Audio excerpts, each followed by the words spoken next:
مرسی T V, پیغام رحمت۔ شیخ محترم، اگلا جو ہمارا سوال ہے اسی سے ملتا جلتا ہے۔ ایک بھائی پوچھ رہے ہیں کہ ہم اپنے بچوں کو روزہ رکھنے کا شوق کیسے دلائیں؟ شوق دلانے کے لیے بہت سارے طریقے ہیں۔ ہم اور آپ کوشش یہ کریں کہ رمضان سے پہلے ہی بچوں کو بیٹھا لیں۔ بیٹے، بیٹی، شونو، بیٹا، رمضان کا مہینہ آ رہا ہے۔ رمضان کا مہینہ مہینوں کا سردار ہے۔ یہی وہ مہینہ ہے جس میں قرآن کریم اتارا گیا ہے۔ اس مہینے میں روزہ رکھتے ہیں۔ روزہ رکھنا اسلام کے 5 پلر میں سے ایک اہم پلر ہے، وہ روزہ رکھنا چاہیے۔ تو بچپن سے ایسی پریکٹس کریں گے۔ پھر اس کے بعد بچوں کو یہ سمجھائیں کہ رمضان کا روزہ اللہ نے فرض کیا ہے۔ ہم مسلمان ہیں تو ہماری ذمہ داری بنتی ہے کہ اللہ کی بات مانتے ہوئے، رسول اللہ صلی اللہ علیہ وسلم کے طریقے پر چلتے ہوئے ہم روزہ رکھیں۔ تو بچے کو بہت مزہ آتا، وہ سنتے ہیں ذرا غور سے، اس لیے پوچھتے ہیں صحابہ کون ہیں، نبی صلی اللہ علیہ وسلم کون ہیں۔ ان کے دماغ میں یہ سب چیز بیٹھائیں گے تو جلدی سے بیٹھ جائے گا۔ نبی صلی اللہ علیہ وسلم بچوں کے دماغ میں یہ سب چیز بیٹھا دیتے تھے، کوشش کرتے تھے، پوچھتے رہتے تھے، تو پوچھنا بھی پڑے گا۔ پھر اسی طرح ان کو مطمئن کیا جائے کہ بیٹے آج اگر بھوک برداشت کرو گے، بیٹی اگر بھوک برداشت کرو گے تو کل قیامت کے دن اللہ جنت دیں گے، اور جنت میں بہت ساری نعمتیں ہیں، اللہ تعالیٰ ہم سب کو کھلانے والے ہیں، اللہ بہت خوش ہوں گے، اللہ کی بات مانیں گے۔ تو اس طرح حوصلہ افزائی بہت ضروری۔ قصے کہانی اگر آپ سنائیں گے، حدیث سنائیں گے کہ پہلے نبی صلی اللہ علیہ وسلم کے زمانے کے جو چھوٹے چھوٹے بچے تھے وہ کیسے روزہ رکھتے تھے، تو اس طریقے سے ان کی بھی تربیت ہوگی۔ تو ایک حدیث پر غور کر لیجئے، صحیح مسلم کتاب الصیام حدیث نمبر 1136۔ ربیع بنت معوذ خود کہتی ہیں کہ وہ مسجد میں لے کر اپنے بچوں کو آتی تھی، کھلونے بھی لے کر آتی تھی، جب بچے روتے تھے تو ان کے لیے کھلونے دیتی تھی۔ تو ہمارے بچے بھی اگر روئیں تو ان کے لیے ہم کھلونا پیش کریں، تو ایسے ان کی تربیت کی جا سکتی ہے۔ اگر آپ کے پاس روم زیادہ ہے تو ایک اسپیشل روم ان کا بنا دیجئے، چلڈرنس روم۔ پڑھائی لکھائی کے لیے روم ہے لیکن نماز کے لیے روم نہیں ہے، جانماز بچھانے کے لیے روم نہیں ہے۔ روزے افطاری کے لیے جگہ بنائی جائے، پہلے سے تیاری کی جائے، بچوں کو لے کر جائیے، آج بہترین افطاری ہم خریدیں گے، آپ کے حساب سے ہم کو خریدنا ہے، تو اس طریقے سے ان کا دل کیا ہو جائے گا، بہل جائے گا۔ اسی طریقے سے صبح کے وقت سحری کھانے کے لیے ان کو جگایا جائے اور انتظام کیا جائے، آج بہترین سحری بنی ہے اور الحمدللہ فلانے بابو، فلانی بیٹی جو ہے آج روزے سے ہیں الحمدللہ۔ تو اس طریقے سے گھر میں خوشی کا ماحول ہونا چاہیے، تو ماحول بنانا پڑے گا۔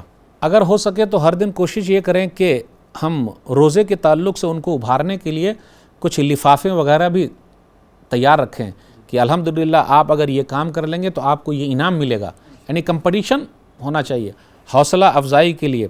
اور بچوں کو بتایا جائے کہ الحمدللہ آج گھر میں سب لوگ روزے سے ہیں، الحمدللہ کتنا اچھا ماحول ہے، تو ہم سب کو بھی ایسے ہی ماحول بنانا ہے۔ بچوں کے دلوں میں یہ ڈالیں کہ الحمدللہ اگر آپ روزہ رکھ لیں گے تو آپ دیکھیے فلاں رشتہ داروں کے درمیان، ان کے بچوں کے درمیان آپ نمایاں ہو جائیں گے، آپ کا ایک نام ہوگا، ماشاءاللہ فلانے کے بیٹے نے روزہ رکھا ہے، فلانے کی بیٹی نے روزہ رکھا ہے۔ تو اس طریقے سے ان کی حوصلہ افزائی کیجیے، تو حوصلہ افزائی کریں گے تو ان کے اندر ہمت پیدا ہوگی۔ اور پوچھتے بھی رہیے کیسا چل رہا ہے، بھوک تو نہیں لگ رہی ہے تو روئیں تو ذرا آنسو پوچھیے، ذرا اپنے گود میں بیٹھائیے، پھر ذرا سلائیے، ذرا لٹائیے، ذرا کھلائیے، اس طریقے سے بہلاتے پھسلاتے رہیے۔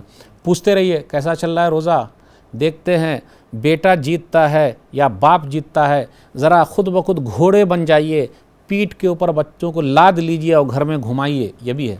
صدقہ و خیرات کرنے کا طریقہ بتائیے کہ بیٹا رمضان کا مہینہ ہے، غریبوں کو دینا چاہیے، تو خود پیسہ ان کے ہاتھ میں دیجیے اور کہیے غریبوں کو دے دے، یہ بھی ایک پریکٹس ہے۔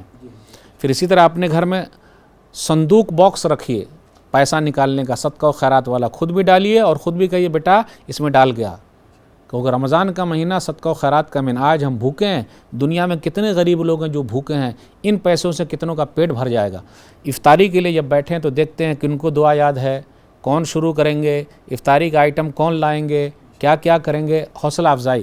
بس اب وقت رہ گیا ہے، کھجور کون بانٹیں گے، کون کس کے ہاتھ میں دیں گے، اس طرح ایک ماحول سا بنا لیجیے۔ اچھا بیٹا آج کون سی شربت چلے گی، آپ کے حساب سے شربت لانا، یعنی ان کو پھنسا کے رکھنا ہے، یعنی ان کو عدم کون سا آئٹم چلے گا۔ میرا من تو کرتا ہے کہ پورا میں اکیلے کھا جاؤں، بابا میں کھا جاؤں گا، نہیں ابو میں کھاؤں گا۔ پھر اس طرح وہ کرتے کرتے کتنے منٹ نکل جائیں گے، تو پھر اس طرح حوصلہ افزائی ہوگی۔ نبی صلی اللہ علیہ وسلم بچپن سے بچے لوگوں کے تعلق سے، نماز کے تعلق سے، روزے کے تعلق سے ایسے فکر مند تھے، پوچھتے بھی رہتے تھے۔ سنن ابی داؤد کتاب الصلاۃ حدیث نمبر 1356، عبداللہ بن عباس رضی اللہ تعالیٰ عنہ کہتے ہیں، یہ چھوٹے سے بچے ہیں، بت عند خالتی میمونہ، میں اپنی خالہ میمونہ رضی اللہ تعالیٰ عنہ ام المومنین کے پاس سویا ہوا تھا، تو نبی صلی اللہ علیہ وسلم رات کے وقت شام کے وقت آئے اور کہا اصل الغلام، اس بچے نے نماز پڑھی کیا؟ یعنی فکر، قالو، ان لوگوں نے کہا ہاں پڑھ لی۔ تو پتہ یہ چلا بچپن سے اگر پریکٹس کریں گے تو بڑا فائدہ، بچوں کو بڑا مزہ آتا ہے جب اذان ہو، بیٹے اذان کا جواب دینا ہے پہلے خود ہی دیجئے، یعنی ہر چیز میں رول ماڈل ہم کو خود بننا ہے، ہم کو خود ہی روزہ رکھنا ہے، خود ہی قرآن کی تلاوت کرنی ہے، ماں باپ کو خود ہی ذکر و اذکار کرنا ہے، خود ہی بولنا ہے کہ دیکھو اذان ہو رہی ہے، اذان کا جواب دیجئے، اس کے بعد کی دعا پڑھیے، پھر نماز کا وقت ہو جائے، کتنی سنت ہے، کتنی فرض کون پڑھ رہے، ادا کر رہے، یہ سب چیزیں بتانی پڑیں گی، سب کا قرآن الگ الگ رہے تاکہ آرام سے سب پڑھیں، سب کے لیے جائے نماز لے آئیے۔ تو اس طریقے سے ہم اور آپ ابھار سکتے ہیں اور کہیں کہ پورے مہینے کا جو روزہ رکھ لیں گے، انشاءاللہ پکنک پہ چلیں گے، فلاں جگہ پہ جائیں گے، تو اس طریقے سے حوصلہ افزائی کی جا سکتی ہے۔ ھذا ما عندی واللہ اعلم بالصواب۔ مرسی ٹی وی کے مزید ویڈیوز کے لیے ہمارے چینل کو سبسکرائب کریں اور بیل آئیکن کو کلک کرنا نہ بھولیں۔ جزاک اللہ خیر۔